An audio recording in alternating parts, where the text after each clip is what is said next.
Hi everyone, and welcome back to my channel. Today's video is all about one of the most important parts of your nymphing setup. Getting your weight right and space dialed in to hit the strike zone.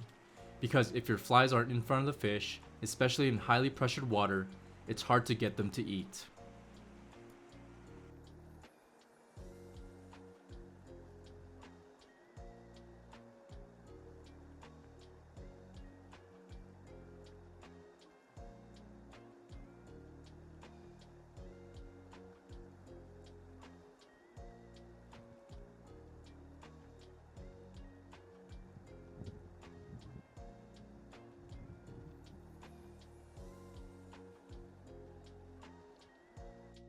When I'm nymphing, I picture a tiny strike zone, a 3x3 inch window right in front of the trout's face. Especially in technical waters, trout won't move far to eat unless they're really hungry. Trout are built for efficiency. They hold low in the water column, usually within a foot of the bottom because that's where the current is slowest and where most of their food lives. In fact, studies show that trout feed below the surface about 85 to 90% of the time, and most of the feeding happens within a foot of the riverbed. They're not chasing food all over the column, they're parked, watching thousands of bugs drift by, and only reacting to the ones that look natural and come to them. That's why your weight and spacing matter so much. They're what get your flies down fast and keep them drifting naturally in the tight window long enough to get an eat.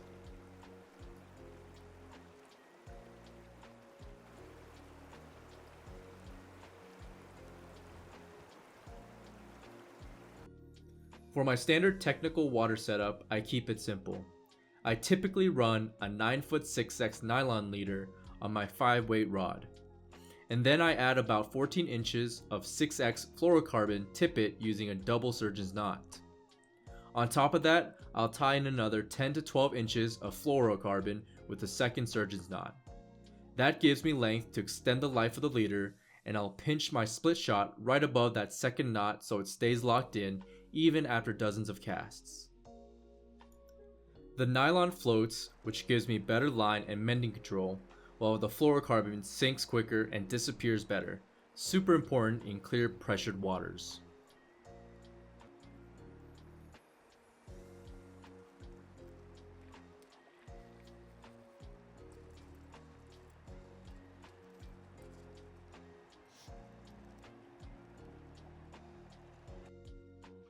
Now, for the fly setup, I usually run 3 flies.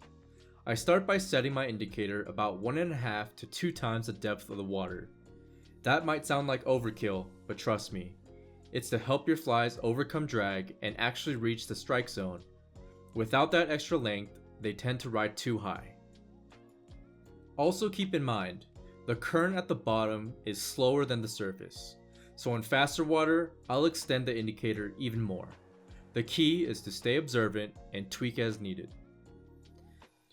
Next, I place my split shot about 10 to 12 inches above the first fly, which is typically a tungsten bead or a flashback attractor. Below that, I tie my second fly 8 to 10 inches down. When the first fly acts as an attractor, I want the second, usually a more natural pattern, to follow more closely. That pairing works really well when fish are watching flash but feeding on the realism. Finally, I go a little longer, 12 to 14 inches to the third fly, often a small midge or an emerger. The last fly doesn't go deeper, it just hangs and swings more naturally, mimicking an emerging insect. And of course, I adjust based on the water.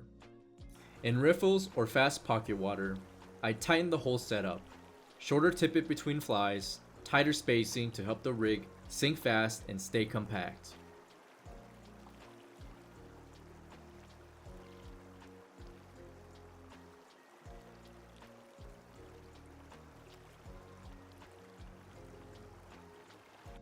In deeper or smoother runs, I might spread things out for a softer, more natural drift that gives picky fish more time to inspect and hopefully eat.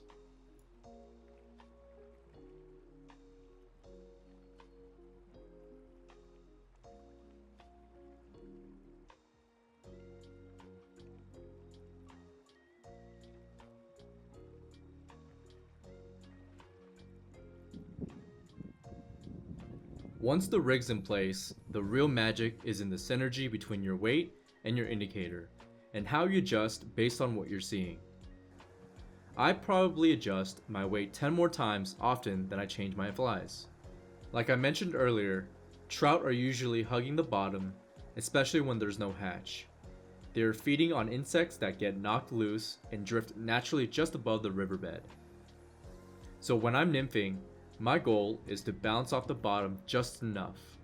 I'm looking for a subtle hesitation or bump every now and then. That tells me my flies are getting low and staying in the strike zone without dragging or getting stuck too badly. And yeah, you might lose a few flies doing this, but that's totally normal. If your indicator is constantly pausing at the same spot, or you're getting hung up a lot, you're probably too heavy or the indicator is too high up on the leader. You want contact with the bottom, but just enough to let your flies tick along, not drag along.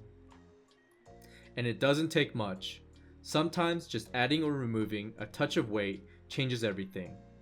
I carry tungsten putty and a number 4 split shot for this exact reason. It lets me fine tune on the fly without having to remove shot every time, which we all know isn't the easiest thing to do. Make small changes, cast again, and let your indicator tell the story.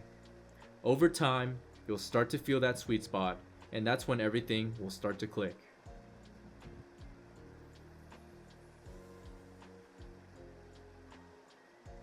Getting your weight and spacing dialed isn't flashy, but it's one of the biggest factors in making your drifts count. If you're still figuring it out, don't get discouraged. Watch your indicator, make small adjustments, and let the fish tell you what's working. Drop a comment and let me know what you use for your rig, or what video you'd like to see next. Thanks for watching, like and subscribe if this helped, and as always, enjoy every cast, and I'll see you out on the river.